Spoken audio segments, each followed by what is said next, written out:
এই বিপ্লব বাংলাদেশের ছাত্র জনতার।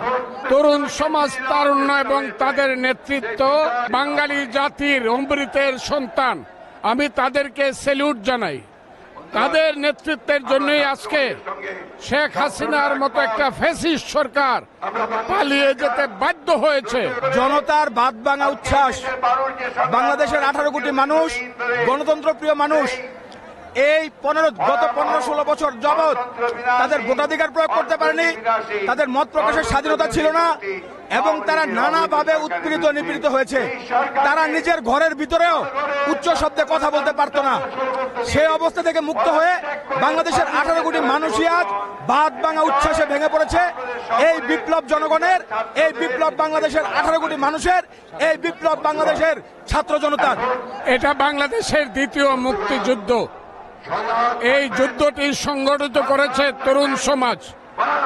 তরুণ সমাজ, তারুণ্য এবং তাদের নেতৃত্ব বাঙালি জাতির অমৃতের সন্তান।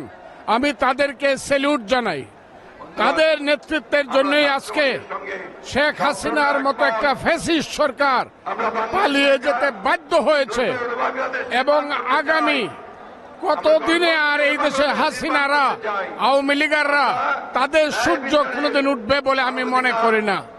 আমি মনে করি আগামী দিন একটা সুন্দর সুষ্ঠু সমাজ প্রতিষ্ঠা করার জন্য আমাদের সবার দায়িত্বপূর্ণ আচরণ করা উচিত এবং ছাত্র সমাজ এবং জনতার আন্দোলন যতক্ষণ পর্যন্ত পরিপূর্ণ না হয় এটা কারো হাইজ্যাক করার চেষ্টা করা উচিত না।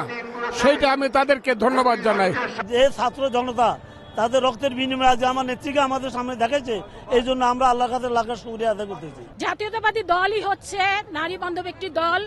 এটা আমরা সবসময় দেখেছি। শহীদ রাষ্ট্রপতি জিয়াউর রহমান থেকে শুরু করে দেশনেত্রী বেগম খালেদা জিয়া বারবার করে প্রমাণ করেছে বাংলাদেশ এর নারীরা যখনই জাতীয়তাবাদী দল ক্ষমতায় আসে তখন সবচেয়ে নিরাপদ থাকে।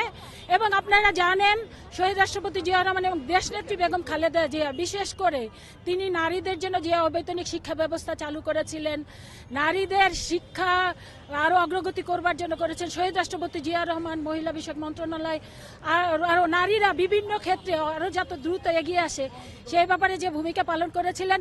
আগামী দিনে এই আন্দোলনে নারীরা যে সাহসী ভূমিকা পালন করেছে, আমি একজন নারী নেত্রী হিসাবে বলবো পুরুষের সাথে সমানভাবে নারীদেরকে সমান মর্যাদা দিতে হবে।